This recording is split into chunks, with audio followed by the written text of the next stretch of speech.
The Zone of Interest is out in theaters, the first feature film from Jonathan Glazer since Under the Skin came out all the way back in 2013. This one is a Holocaust film, although a very unique one in terms of perspective. It's loosely based on a book by Martin Ami. It won 2 Oscars, Best International Feature and Best Sound, and was also nominated for 3 more, Best Picture, Best Director and Best Adapted Screenplay. It stars Christian Friedel and the wonderful Sandra Hüller. The whole premise is that we observe the life of the family of Rudolf Höss, the commandant of Auschwitz concentration camp.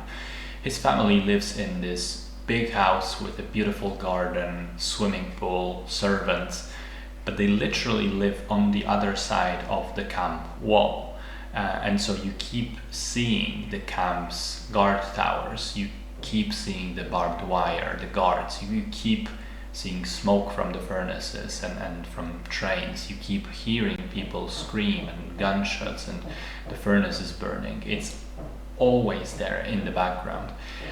So I thought this was an extremely effective film in the way it's unpleasant, disturbing, shocking to watch.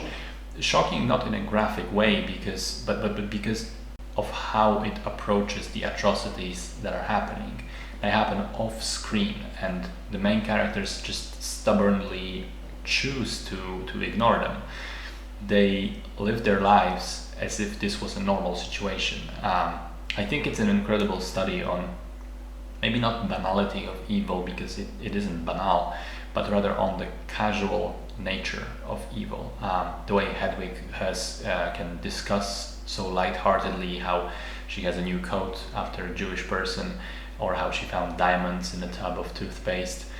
I mean, watching this as a normal person is taxing, and I think it's kind of a litmus test, because at the beginning I was wondering whether in time I, like the characters in the film, would start to ignore the horrific background sound that is just always there, ever present. Fortunately, I never did. I remained 100% aware of it all the time, but that only made me hate the Nazis even more because of the contrast. The sound design is impeccable, and it's kind of the main hero of the story, the main element of the film. Because again, the most important stuff happens outside of the frame, and we only hear it. I also want to say I loved the performances, especially Sandra Hüller was stunning as Hedwig Höss, the wife. It was difficult for me to believe initially that it's the same actress who was just in Anatomy of the Fall, because it's such a completely different role. Hedwig is vile, cruel, casually evil to the core, but there's a physicality to the role. She's not delicate or womanly. She feels like a peasant almost. The way she moves and walks and carries herself, it's really like Hüller became a completely different person. Great stuff. I'm not 100% sure about parts of the ending, as well as the thermal camera sequences, which are scattered throughout the film. I kind of understand the role that they fulfill, but I thought they were not as strong as the rest of the movie. Having said that though, that rest of the movie is so strong that it almost doesn't matter anyway.